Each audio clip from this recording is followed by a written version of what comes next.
Hello everyone, welcome back to my channel Edukai. In this, we are going to study the stages of internationalization under the international business.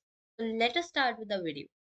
Basically, as you can see, that there are many stages of the internationalization, starting from the domestic country and end stage is the transnational company. So let us discuss these stages one by one. First of all, let us discuss the domestic company. So, domestic company is one which is purely domestic, means it purely confines its operation in the home country. It does not have any aspiration of selling in the foreign. These companies analyze the national environment of the country and formulate the strategy to exploit the opportunities in the home market only. It never thinks of growing globally, and there is untold motto of this domestic country that if it is not happening in the domestic country, it will not happen anywhere. So domestic company basically is only focusing on the home market. It does not want to go abroad.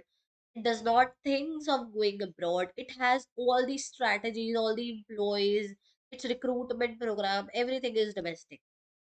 Okay. तो हम यहाँ पे कह सकते हैं these देस follow.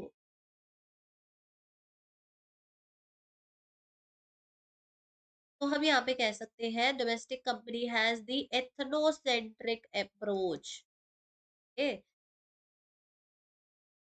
Next is the international company. International company is one which grows beyond their production capacity and thinks of internationalizing their operation. They just think of internationalization business because domestic company वो सोचते भी नहीं थे, यहाँ पे इन्होंने सोचा and they focus on the domestic country, but they extend their wings to foreign countries also.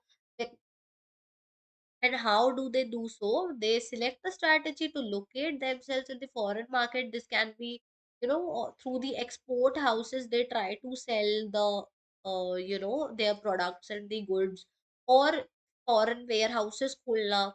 तो ये सारे काम करते हैं international company. Then there is the multinational company which fully operates in another country as a subsidiary. At this stage, a firm becomes full-fledged multinational corporation, multiple production facility established across the several locations in the world. कि भाई अगर for example US की कोई company है वो India में भी एक सब्सिडरी खोलेगी, वो मेक्सिको में भी उसने एक सब्सिडरी खोल दी, उसने कनाडा में भी एक सब्सिडरी खोल दी. तो there are many country. Headquarter उसके यूएसए में रहेगी. Okay, this is the headquarter. And यहाँ पे उसने क्या खोली है, multinational company. An international firm demands a greater degree of decentralization because ये लोग अपना अपना खुद का काम करते हैं. इंडिया की एमएनसी अलग काम करेगी, मेक्सिको की एमएनसी अलग काम करेगी. ऐसा नहीं कि सारे डिसीजन यूएसए में बन रहे हैं देन यहाँ पे ट्रांसफर हो रहे हैं. No, there is decentralization in the decision making. No important decision in this system is always taken at the corporate headquarter, which is the USA. It is always जो भी मोस्ट इम्पोर्टेंट डिसीजंस होते हैं, बहुत ही ज्यादा important decisions होते हैं, वो तो भाई यूएसए में ही ले जाएंगे जहाँ पे उनका हेडक्वार्टर होगा. एंड फिर उसके हिसाब से these MNCs. Next is the global company. तो ग्लोबल कंपनी में क्या होता है, global company will either have a global marketing strategy और a global strategy, but not both. You know, या तो उसकी ग्लोबल मार्केटिंग स्ट्रैटेजी होगी कि ग्लोबली हम ऐसे ऐसे मार्केटिंग करेंगे, या तो उसकी ग्लोबली सोर्सिंग टेक्नोलॉजी होगी, सोर्सिंग स्ट्रैटेजी होगी. मतलब कि वो इंडिया से ही सोर्स कर रही है अपने मटेरियल या यहाँ से सोर्स कर रही है अपने मटेरियल, तो उनका एक सोर्सिंग स्ट्रैटेजी होती है. तो it will either focus on the global market and source from the home और a single country supply this market. मतलब वो फोकस करेगी ग्लोबल मार्केट में कि मुझे ग्लोबली ये सामान बेचना है. और सोर्स कहाँ से करेगी वो सारा सामान, जहाँ पे उसका हेडक्वार्टर होगा, जहाँ पे उसका बेस होगा. या तो फिर वो डोमेस्टिक मार्केट में ही फोकस करेगी और सोर्स कहीं से भी कर सकती है. ठीक है, डोमेस्टिक मार्केट में बेस्ड है, यूएसए में बेस्ड है, और अपना जो मटेरियल है, रॉ मटेरियल कहीं और से मंगवा रही है, कॉम्पोनेंट्स उसके कहीं और से मंगा रही है किसी और कंट्री से. That is the global. And lastly, transnational company which achieve the global efficiency and local responsiveness are called transnational firms, and they operate everywhere. They are globally focused.